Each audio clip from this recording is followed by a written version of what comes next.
Nissan in Sunderland and Rolls-Royce are among the firms reporting production problems caused by staff being forced to stay at home. Theo Lego reports.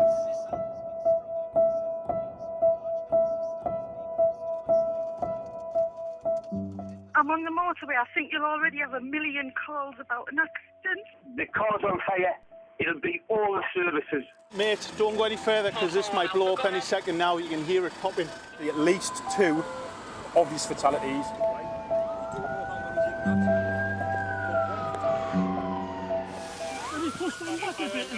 Yeah, of course. We'll just get rid of these lot, does it?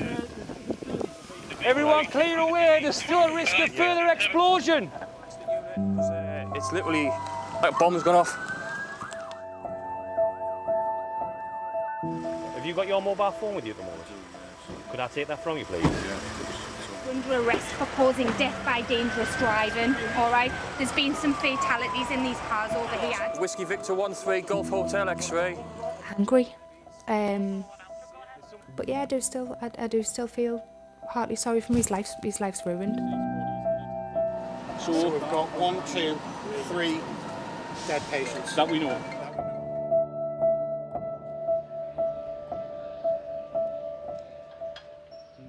I never had a chance to apologise to say sorry to anybody.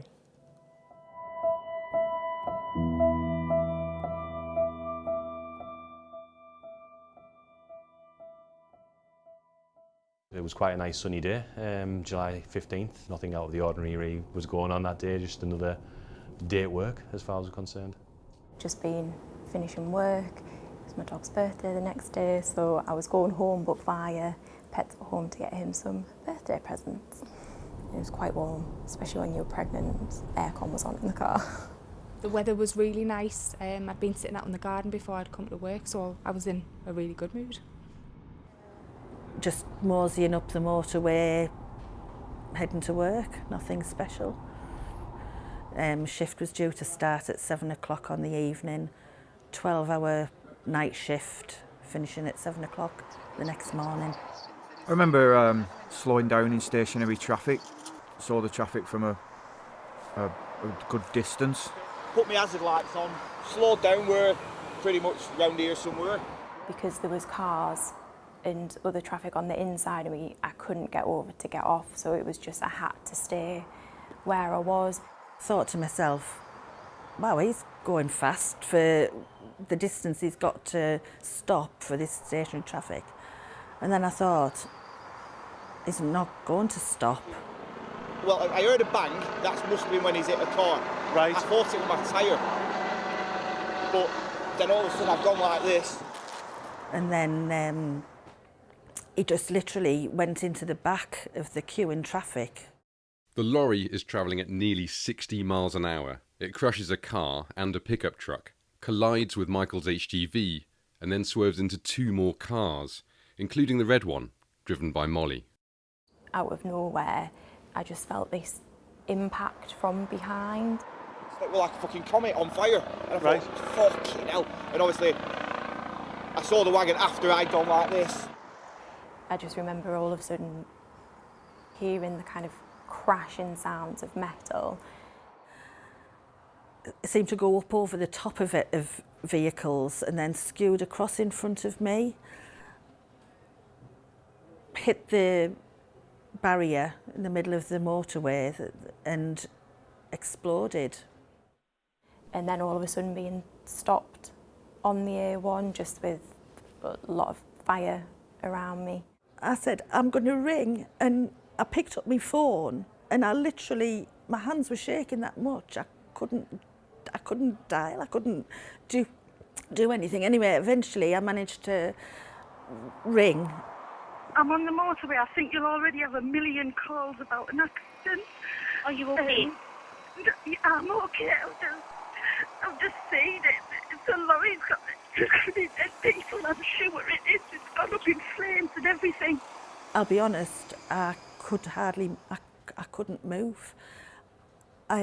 Which is one of the things that upsets me a little bit, because there was all these people, to my mind, going into what was carnage, and I literally I feel like I froze. Police emergency. A lorry's caught fire and hit something. 1 minute ago it happened. You've got to get there quick because people are going to be killed. For request for police and fire. Get back! Hello, it's the police. I need the police and the fire brigade quick to the A1 northbound. Did you see anyone exit the vehicles? No, literally it was just seconds as we've gone past. The fireball was that big, I'd be surprised if anybody could it. The car's on fire. It'll be all the services. My first instinct was to help the driver of the heavy goods vehicle.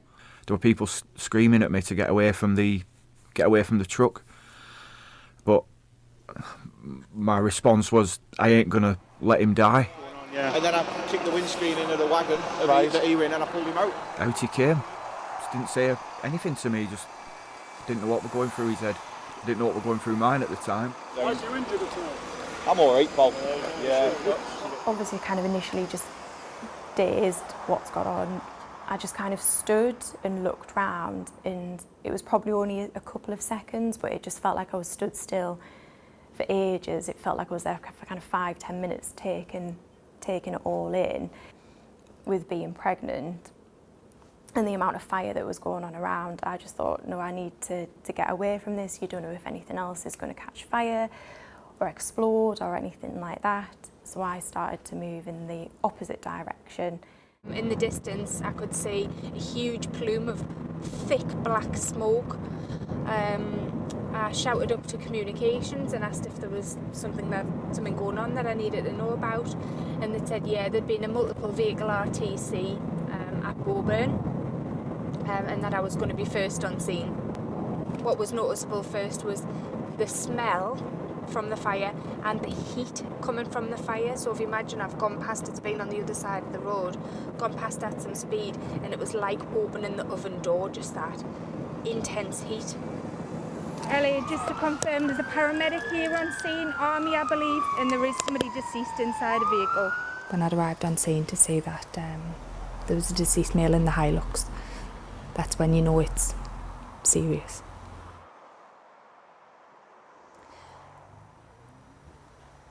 Try not to associate it with it actually being a person. That might sound a bit cold, but just try and think of it as just something that you have to deal with rather than it being an actual person. His mobile phone was ringing a lot, which is a shock reminder that this is a person and they do have a family. Somebody's wanting to speak to them, and that could be my family, that could be me trying to ring any of my family.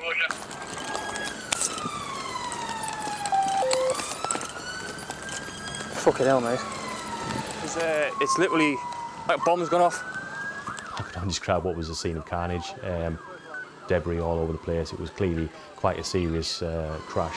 It's definitely been hit. Mate, don't go any further because this might blow up any second now. You can hear it popping. I think everyone was looking towards us to be told what to do or to help, and as one of the first officers on the scene, is quite daunting a situation to be faced with, to be totally honest. Just for the log, we're going to have to disturb the wreckage just to ensure that there's no one else in there, and I'm being told that there is a second fatality at the scene. Stays deceased dog here as well in the carriageway in lane 2 on the northbound. Possible causation, obviously not confirmed at the minute. See the line of traffic, stationary, and I started to slow down. He didn't. There was no brake lights, right. And the next thing you know, he just careered into the whole. Right, and that's the white truck that's on fire in the middle of the road. Thank you very much for hanging around there. Are you all right? Are you sure? Yeah. If you need to take a bit of time, take a bit of time yourself, okay? Just have a sit down in the car, mate. You all right? I think the first thing that we tried to do was to gain some sort of control over the scene itself. We've got 2 HGVs with fertiliser on board. Get people away! Fertiliser! Everyone clear away, there's still a risk of further explosion. That's going to blow up any second and it's full of fertiliser. The fire brigade managed to put out the flames and continue to cool the lorry down. Is there a car in there? Yeah. Right, I've spoken with fire. They're burnt beyond recognition. You can barely make out the car here. It's obviously been hit by the HGV. It looks like when we've looked at it, there's definitely 2 underneath the vehicle. Hello. Are you okay? Yeah. What kind of injuries have you got? I think just I banged my head. I knew I'd banged my head, but I hadn't realised that it like cut open and stuff, and I had like blood trickling down my face because it was that. But the pregnancy was my main concern. Do you need to go to hospital? Are they checking you in? Yeah, because I'm pregnant, so it's best to go get checked. How far along are you? 26 weeks. Okay. Yeah, absolutely essential you get checked. I don't care about my head. I was like, I just care about finding out that the baby's okay still. Shep, good news. The driver of the silver wagon on fire has been located. Fit well. Well, everything happened too fast. Everybody pulled the brakes super fast. Okay. Attention now turns to the driver of the lorry that's caused all of the damage. I didn't have time to react, you know, for such a big machine. Yeah. You know, and the next thing I was trying to come this side on the middle, like, you know, so not to hit another wagon and there's more cars. Is everybody over there okay? Or? We're trying to get the best help we can to people at the moment. Hello. How are you? I'm glad I'm alive. Yeah, I bet you are. What happened? Well, everything slowed down so quick, and I couldn't slow on time, you know. Okay. Well, it was a bit surreal to look at the lorry and to look at him unscathed. It's like, is this the driver of the lorry? How can it be? He was very quiet, reserved, clearly in shock. I didn't see any hazards or nothing from previous drivers ahead or nothing like that. So right, okay. And then just I realised I was. Yeah. Have you got your mobile phone with you at the moment? Could I take that from you, please? This is the moment that would change Onut's life forever. I'll have to. It's part of the investigation. Obviously, there will be quite a large-scale investigation into what's gone on. Like so, just coming up here, the traffic's been at a standstill, and he's obviously not reacted in time. Yeah. So he's just ploughed in the back of the daisy. I've got his mobile. I've got his mobile phone. Mobile phones are one of the things routinely that we seize from drivers involved in such like this, and make sure that they're examined and make sure they're not used whilst driving. What are we going to do with him? We can't really leave him on his own and say off you go, we'll get in touch with you later on, can we? No, he's going to lift it at that point. The time's 18:59 and you're under arrest for causing death by dangerous driving, all right? There's been some fatalities in these cars over here. You do not have to say anything but it may harm your defence if you do not mention when questioned, something which you later rely on in court, and anything you do say may be given in evidence. Do you understand everything that I've said? Okay. At the time, I didn't know how the accident had happened. Could just been a momentary lapse in, inattention. I don't know, sneezing, a wasp, something like that. I didn't know why the accident had happened, and he hadn't been forthcoming in saying so. I felt a bit sorry for him. Has anybody put a call in on that, an FLC? We knew at that point there was at least 3 people dead, and that was our main priority. It's got to be, hasn't it? We've got to get into them families and get them death messages delivered before them it's out on social media, and we're always in a fight with social media to get to them families and deliver their messages before anyone else does. He's the driver of this, yeah. The relatives of 51-year-old Paul Mullen from Washington on Wearside are quickly located and informed. 2408 Tango 1. But the couple in the other car are much harder to identify. I've got the engine number off that, I think. We knew that there was people within that vehicle that had perished in that fire in the worst set of circumstances. The driver of the car and her partner are named as Elaine Sullivan and David Dalglish, both in their 50s and from Seaham in County Durham.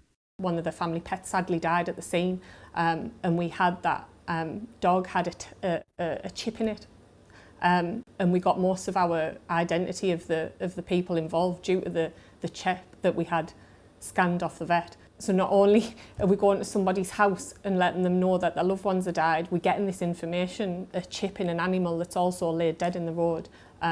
It was horrendous. It was absolutely horrendous. The focus of the investigation now turns to how the crash happened. And in my mind, there's either been a mechanical defect and the vehicle wouldn't stop. Has he fallen asleep, the driver, or has he been distracted? And when we get to the scene and have a look at that, it's something in my 20-year police career that was just different to anything else. It was just, it would make the hairs on your arms stand on end. It's awful.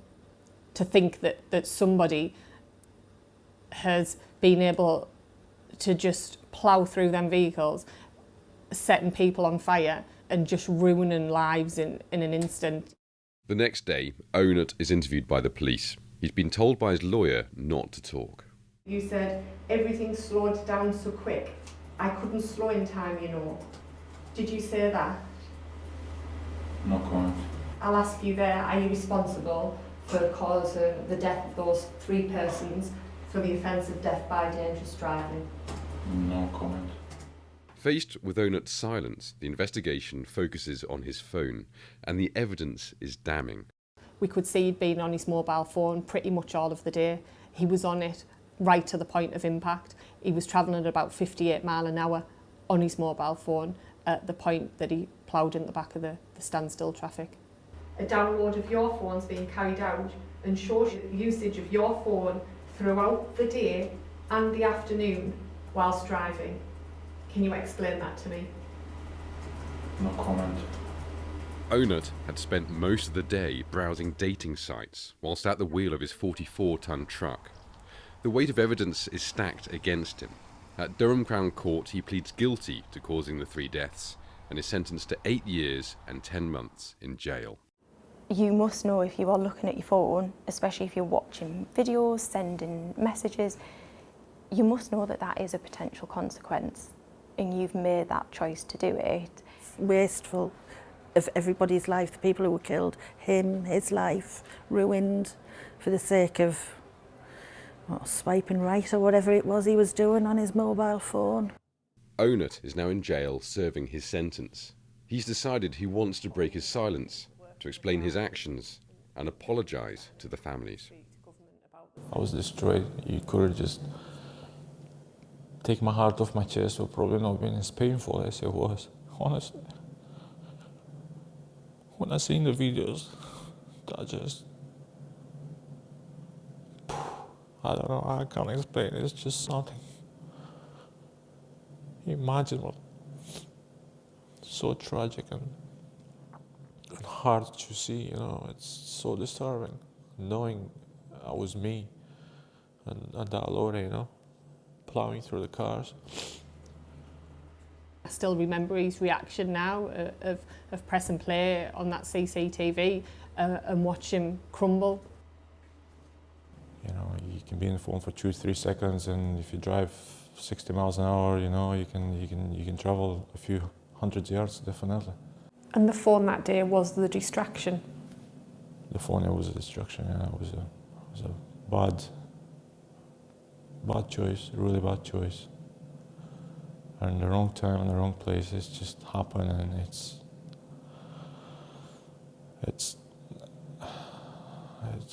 just, I can't turn the time back to change anything. I haven't got the power to do that, you know. I wish I could. If the family of Elaine, David, Paul were to listen to this and were to listen to you today, what would you say to them?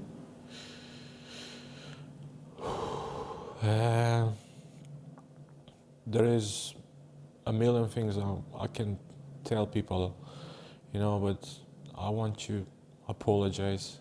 I want you to say I'm really sorry, because I feel really bad for what happened. I feel bad for the people who lost their loved ones, people who are injured and they have to suffer with backflashes and injuries for the rest of their lives.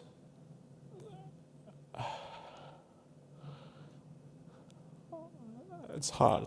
It's really hard to accept that. Plus, living for the rest of your life with that in your head, it's not easy either. I don't know what else to say. Onut's dangerous driving cost the lives of Junior Sullivan's parents, Elaine and David. He taught me pretty much more than anyone else has ever taught me, which is what I loved about him. He sort of gave me all the life lessons that you would expect from a parent, from a father.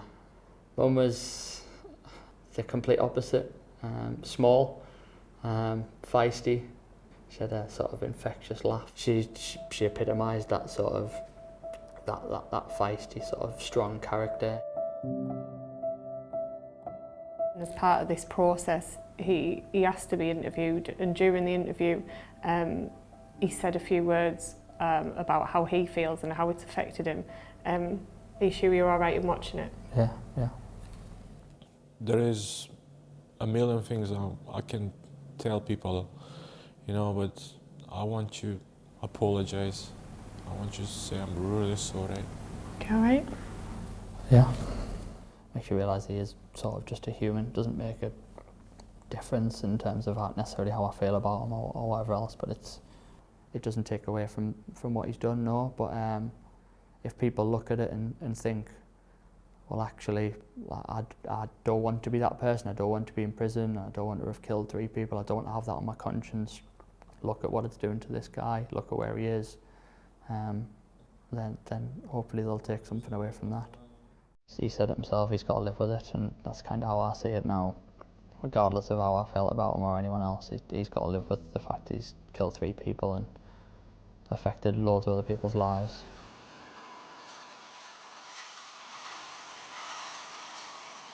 If we wanted to take one thing that's affected me most about the case, it's got to be going to the families.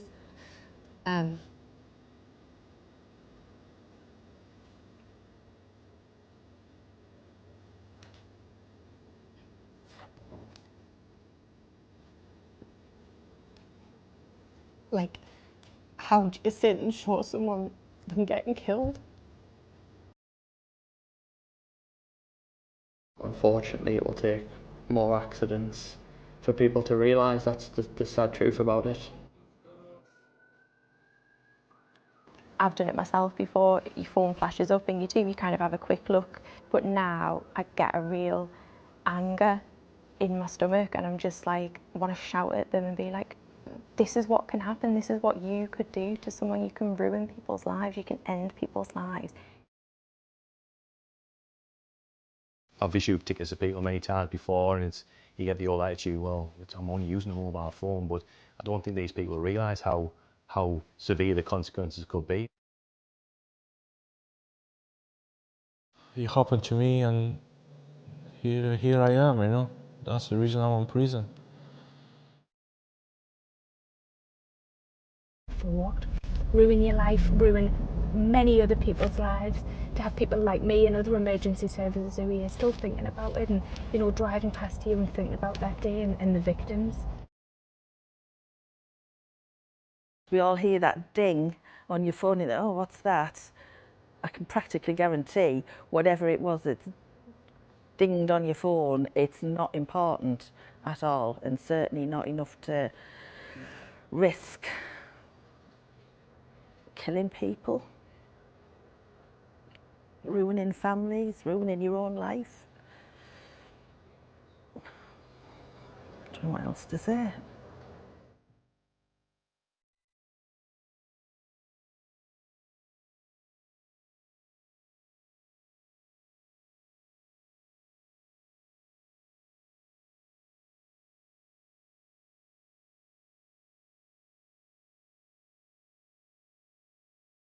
There's my cheeky girl. God, you so easily could not have been here.